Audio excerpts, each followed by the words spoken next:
Bonjour, je suis Bérengère Lartigue, enseignant-chercheur à l'Université Paul Sabatier, et je vais vous présenter le projet Sandfox. Ce projet est issu de la collaboration entre l'entreprise Berger-Levrault et l'Université Paul Sabatier à travers les laboratoires IRIT et LMDC.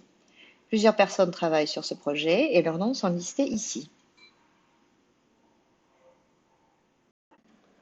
Le secteur du bâtiment est le plus gros consommateur d'énergie en France comme dans le monde. Or, on sait qu'une grande partie de l'énergie des bâtiments est gaspillée, principalement due à une mauvaise gestion des systèmes des bâtiments. Les bâtiments sont de plus en plus équipés en capteurs et la gestion d'un parc de bâtiments comme un campus universitaire nécessite de traiter des milliers de données en temps réel. Une aide à la détection des anomalies parmi ce flux de données, ainsi qu'une restitution adaptée aux différents acteurs devient nécessaire.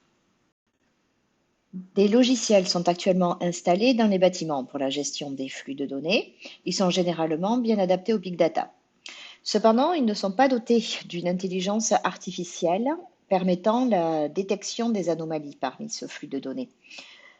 En parallèle, des méthodes de détection des anomalies existent, mais aucune d'entre elles n'est vraiment adaptée à l'échelle des bâtiments et elles nécessitent pour la plupart un pré-traitement des données, ce qui n'est pas envisageable pour un parc de bâtiments déjà existants équipés de capteurs.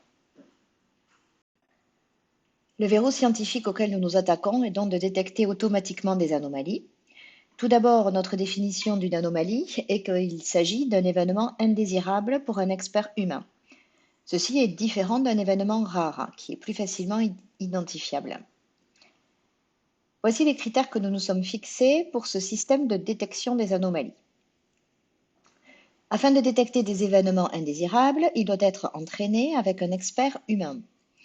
Il doit pouvoir travailler en temps contraint, détecter différents types d'anomalies, qu'elles soient ponctuelles, collectives et contextuelles, fonctionner avec des données brutes et hétérogènes. Il doit être ouvert avec la possibilité d'ajouter ou de changer des capteurs. Bien sûr, il doit être générique, c'est-à-dire unique pour tous les capteurs. Et il doit pouvoir fonctionner à grande échelle, c'est-à-dire pour plusieurs bâtiments à l'échelle d'un campus. Le projet Sandfox a pour objectif de répondre à cette demande et voici où nous en sommes. Une interface a été conçue permettant de visualiser les données énergétiques des bâtiments sur une carte, mais également sous forme de courbes ou de graphes, de comparer différents bâtiments entre eux, de faire varier l'échelle de temps.